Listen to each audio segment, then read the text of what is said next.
Bonsoir. Ce soir, c'est Mamie qui raconte l'histoire de la petite fée paresseuse. Louala est une petite fée très paresseuse.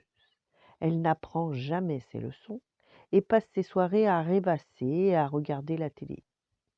Elle ne voit pas l'intérêt d'apprendre par cœur des formules magiques pour faire voler ou transformer ou multiplier les objets. Cela ne lui sert à rien, puisque ce qu'elle préfère, c'est se reposer toute la journée. Un soir, les parents de Louala sont sortis dîner chez des amis magiciens. Sa mère lui a laissé un plat tout prêt qu'il suffit de faire réchauffer. Mais Louala ne sait pas comment faire. Elle ne se rappelle plus de la formule magique qu'utilise sa mère pour réchauffer les plats d'un claquement de doigts.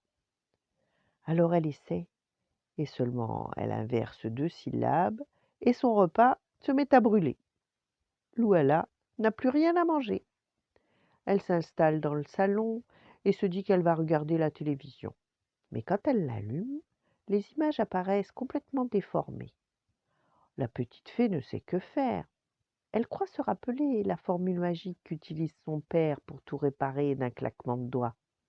Mais elle se trompe et elle inverse 2 mots. Et l'écran s'éteint définitivement. Louala n'a plus qu'à aller se coucher.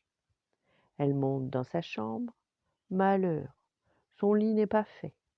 Louala sait le faire, mais elle n'en a pas envie, c'est trop fatigant. Elle croit se souvenir des quelques lignes de la formule magique qu'utilisent ses parents pour faire le lit d'un claquement de doigts.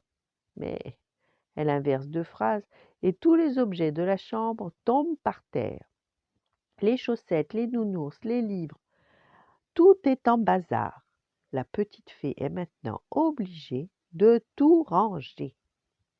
Quand ils rentrent de leur dîner, les parents de Louala trouvent la fillette endormie. Son cahier de leçons repose sur son oreiller. Ses parents sont très étonnés, mais elle a décidé de se mettre à travailler et d'apprendre les formules magiques. Quand on les sait bien, on peut tout faire d'un claquement de doigts, et c'est beaucoup moins fatigant que de le faire vraiment. Voilà, bonne nuit, faites de beaux rêves, et à demain.